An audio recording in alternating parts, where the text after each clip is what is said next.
अल्लाहुम्मा सल्ली अला मोहम्मद व अला आलि मोहम्मद बिस्मिल्लाहिर्रहमानिर्रहीम अस्सलाम वालेकुम। Welcome back to my channel. काफ़ी दिन के बाद मुलाकात हो रही है।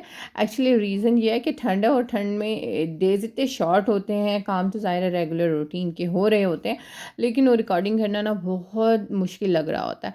That's why I have decided कि एक वीडियो बना लेते हैं विंटर्स में क्या रूटीन है। तो जनाब ये जो रूटीन है ये मैं बर्तन तकरीबन धो चुकी थी, लेकिन फिर मुझे याद आया कि चलें आज कुछ क्लिप्स बना लेती हूँ ताकि मैं अपनी यूट्यूब फैमिली के साथ इन कांटेक्ट रह सकूँ। और जनाब ये विंटर की जो रूटीन है, ज़ाहिर है आप अगर घर पे हैं तो आपने वही रेगुलर रूटीन के काम करने हैं, क्लीनिंग वगैरह। और यहाँ पे मैं किचन की क्लीनिंग करके फ़ारिग हुई थी और बर्तन मैंने धोने शुरू किए एट दी एंड। ये कुछ बास्केट्स थी जिन्हें हम अक्सर इग्नोर कर जाते हैं, और मैंने सोचा कि वो आलू प्याज टमाटर फ्रूट्स की जो बास्केट्स होती हैं या रोटी की जो चंगेरें वगैरह होती हैं, आई थॉट इनको मैं अच्छी तरह से धो लेती हूँ।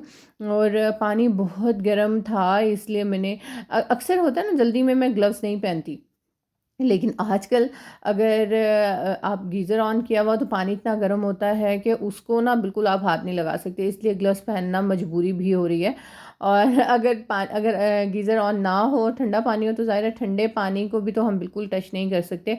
बहुत ज़्यादा ठंड हो रही है और पंजाब में इतनी ज़्यादा फॉग और इतना ज़्यादा चिल वो टेम्परेचर है जिसकी वजह से बच्चे बीमार भी बहुत ज़्यादा हो रहे हैं। हाला और शायान को डायरिया भी स्टार्ट हो गया इस ठंड की वजह से। आल्दो के मैं उनको मैंने इनर्स पहनाए हुए होते हैं, और लेकिन उसके बावजूद शायद ये चीज़ सब तरफ ही हो रही है। और पंजाब में तो निमोनिया के केसेस भी बहुत ज़्यादा सामने आए हैं, इसीलिए इट्स गुड ग्रेड 1 तक के बच्चों को तो ऑफ़ दिया हुआ है। लेकिन अच्छा है कि कुछ दिन के लिए अगर स्कूल्स बंद भी कर दिए जाएं बड़ी क्लासेस के लिए भी, तो I think it's not bad. क्योंकि इस तरह के चिल्ड एनवायरनमेंट या वेदर के हम लोग आदी नहीं हैं, या जिन इलाकों में जगहों में इस तरह का टेम्परेचर होता है पहाड़ी इलाकों में, वहाँ पे तो छुट्टियां दे दी जाती हैं। अब पंजाब वाले इलाकों में पहली दफ़ा ऐसी ठंड हो रही है, तो गवर्नमेंट को चाहिए कि बड़ी क्लासेस को भी ऑफ दे दें और फिर थोड़ा सा सेशन बेशक आगे ले जाएं। है, ये तो कुछ चीज़ें हैं जो अक्सर माँओं के ज़हन में होंगी। और बहुत से लोग जैसे मुझसे रब्ता करते हैं तो वो यही कहते हैं, क्योंकि मैं स्कूल एक रन करती हूँ, तो वो मुझे यही कहते हैं कि छोटे बच्चों के लिए है लेकिन बड़े बच्चों के लिए भी ऐसा होना चाहिए। और आप लोग मुझे कमेंट करके ज़रूर बताइएगा कि आपकी इस बारे में क्या राय है, क्योंकि अगर कुछ दिन बच्चों ने छुट्टियाँ कर भी लीं तो मेरा ख्याल है कि वो चीज़ बाद में कवर की जा सकती है। जनाब यहाँ पे जैसे हर मामा की रूटीन होती हैं, साथ साथ खाने को देख रही होती हैं, घर को देख रही होती हैं, तो यहाँ पे मुझे साथ साथ मैं अपने बच्चों को भी देख रही होती हूँ। और जो उनके आजकल जो मैंने ज़्यादा फोकस किया हुआ है वो रीडिंग पे किया हुआ है। और आप लोग भी अपने घरों में अपने बच्चों को ज़्यादातर रीडिंग की तरफ ही करें, क्योंकि बच्चों की आजकल जो है ना रीडिंग वो बहुत ज़्यादा वीक है। और जितनी ज़्यादा अच्छी इंग्लिश उर्दू की रीडिंग होगी तो ज़ाहिर है फिर बाद में उनको रीडिंग की हैबिट भी आप डालें, रात में कोई छोटी सी किताब भी उनको दें, ताकि वो बेशक उसका 1 पेज रीड करें, लेकिन वो करें। इट विल टेक टाइम, लेकिन आहिस्ता आहिस्ता उनकी रीडिंग बहुत अच्छी हो जाएगी।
आजकल मैंने एक ड्रामा देखना शुरू किया, ऑल्दो मेरे पास बिल्कुल टाइम नहीं होता, लेकिन मुझे एक ड्रामा बहुत ज़्यादा अच्छा लग गया है एंड मैं देख रही होती हूँ। अच्छी स्टोरी है के नाम से है, हे ड्रामा है।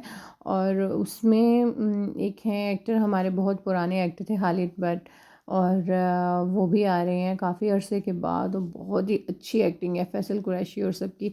मुझे बताइएगा आपको खई ड्रामा कैसा लगा। और मुझे पर्सनली है ड्रामा बहुत अच्छा लग रहा है, क्योंकि इसमें सारे जितने भी एक्टर्स हैं उनकी एक्टिंग बहुत स्ट्रॉन्ग है, बहुत ज़बरदस्त एक्टिंग सब कर रहे हैं। और ये हैं भी बहुत सीनियर एक्टर्स हैं सारे। लेकिन खालिद भट्ट जो सरदार दुराब खान के नाम से जिनका कैरेक्टर था, आज उनकी जो है वो मैं डेथ की न्यूज़ देख रही थी, और मेरा बहुत दिल खफा हुआ कि एक लंबे अरसे के बाद, जब हम छोटे होते थे ना तो मैं इनके अक्सर ड्रामास देखती थी, पीटीवी पे इनके ड्रामास आते थे। लेकिन अब जब उन्हें काफ़ी अरसे बाद मैंने देखा तो वो बहुत ज़्यादा कमज़ोर दिखाई दे रहे थे और एकदम से बहुत बुज़ुर्ग दिखाई देने लगे। तो बहरहाल उनकी एक्टिंग बहुत ज़बरदस्त, फैसल की बहुत अच्छी, फैसल कुरैशी की एक्टिंग सरदार चनार खान के नाम से, और बहुत ज़बरदस्त सारे जितने भी एक्टर्स हैं उनकी एक्टिंग चल रही है। और मैं बाकायदा उसका वक्त निकालती हूँ कि मुझे ये देखना है। आई होप आपको भी ये ड्रामा अच्छा लग रहा होगा। आप कमेंट सेक्शन में ज़रूर बताइएगा कि आप ये ड्रामा देख रहे हैं और आपको ये ड्रामा कैसा लग रहा है। जी, क्लीनिंग रूटीन में सबसे पहले जब आपका किचन क्लीन हो जाता है ना, तो आपकी आधी से ज़्यादा थकावट ख़त्म हो जाती है और फ्रेश फ्रेश फील होने लगता है। मुझे ज़रूर बताइएगा कि क्या आपके साथ भी ऐसे होता है कि किचन क्लीन हो तो लगता है कि पूरे का पूरा घर क्लीन हो चुका है। यहाँ पे एक बेडरूम में क्लीनिंग प्रॉपर हुई हुई थी। अब इस बेडरूम का ये था ना कि बच्चों की मेरी आदत है कि उन्हें मैं कहती हूँ जब आप उठो तो कोशिश किया करो बेड को सेट कर दिया करो, लेकिन फिर भी कुछ ना कुछ रह जाता है। बच्चे आपको पता है उस तरह से सेट नहीं कर सकते।